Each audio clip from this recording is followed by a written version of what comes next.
Pensée critique. Nous l'avons vu, l'inductivisme repose sur deux piliers, l'observation et l'induction.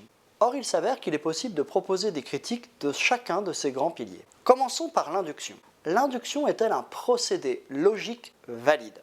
Il est valide à la condition qu'il remplisse sa promesse, c'est-à-dire qu'il permette d'avoir un énoncé universel, nécessaire et vrai.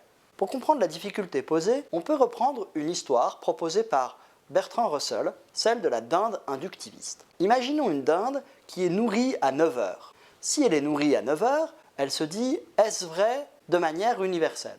Elle regarde donc si c'est le cas pour elle et pour toutes les autres dindes. Elle vérifie cela en fonction de la météo, qu'il pleuve, qu'il vente, qu'il fasse soleil, en fonction des saisons, l'été, l'hiver, l'automne, en fonction de la personne qui les nourrit. Est-ce l'éleveur? Est-ce l'éleveuse? Est-ce le garçon de ferme? En fonction enfin du type de nourriture qui lui est donnée. Est-ce qu'on lui donne de l'herbe fraîche? Est-ce qu'au contraire on lui donne des granulés? À chaque fois, on lui donne de la nourriture à 9 heures. Elle peut donc en conclure, à partir d'un très grand nombre d'expériences, dans une grande diversité de situations et sans aucun contre-exemple, que toutes les dindes sont nourries à 9 heures. Et le lendemain, on lui coupe le cou pour la Thanksgiving. Autrement dit, nous voyons que dans l'induction, il ne semble pas y avoir de nécessité.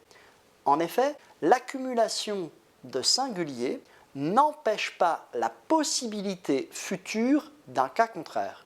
Il n'y a pas de contradiction logique à penser que toutes les dindes ayant été nourries jusqu'à aujourd'hui à 9 heures ne le seront plus demain. On peut tout à fait logiquement penser que la dinde demain sera nourrie à 9 heures, sera nourrie à 8 heures, sera tuée ou toute autre chose. Il n'y a pas de nécessité logique. C'est ce que montre Hume dans un célèbre texte de l'enquête sur l'entendement humain. Il montre qu'il n'y a pas de contradiction logique à ce que le soleil se lève demain ou à ce que le soleil ne se lève pas demain. Le contraire d'un fait quelconque est toujours possible, car il n'implique pas contradiction et l'esprit le conçoit aussi facilement et aussi distinctement que s'il concordait pleinement avec la réalité. Le soleil ne se lèvera pas demain, cette proposition n'est pas moins intelligible, et elle n'implique pas plus la contradiction que l'affirmation. Il se lèvera. Nous tenterions donc en vain d'en démontrer la fausseté. Si elle était démonstrativement fausse, elle impliquerait contradiction et l'esprit ne pourrait jamais la concevoir distinctement. Certes, c'est l'une ou l'autre des propositions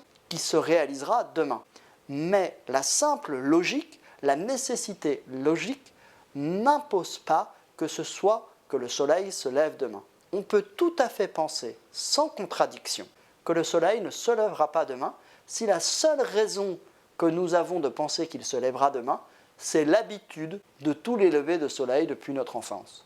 Aussi, l'induction prétend être universelle, mais son universalité est une universalité de fait et passé. Jusqu'à présent, tous les cas que nous connaissons sont de cette nature. Cela ne permet pas d'exclure absolument de façon nécessaire qu'un autre cas soit possible demain. En ce sens, l'induction n'est pas un procédé logique valide car il ne contient pas de nécessité sur les cas futurs. C'est donc un fondement beaucoup trop faible pour la science qui cherche absolument à être nécessaire. Il existe un autre type d'argument pour défendre l'induction qui est une induction. On pourrait la formuler ainsi. La science a toujours procédé par induction. La science a toujours bien fonctionné, donc l'induction fonctionne. Le problème de ce raisonnement, c'est qu'il est fondé sur un cercle. Il s'appuie sur l'induction pour prouver la valeur de l'induction. C'est ce que nous appelons une pétition de principe, c'est-à-dire qu'on s'appuie sur ce que l'on veut démontrer pour le démontrer. Ce n'est pas possible, puisque on ne peut pas démontrer la valeur de l'induction tant qu'on n'a pas démontré sa valeur. Donc on ne peut pas s'appuyer sur l'induction pour prouver que l'induction fonctionne.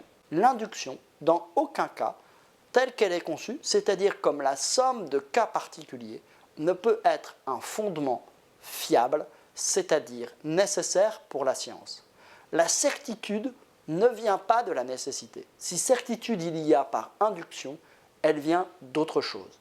Et l'hypothèse de Hume dit que cette certitude ne vient que de l'habitude, que de la paresse de raisonnement, que de l'absence d'attention à la possibilité d'autre chose.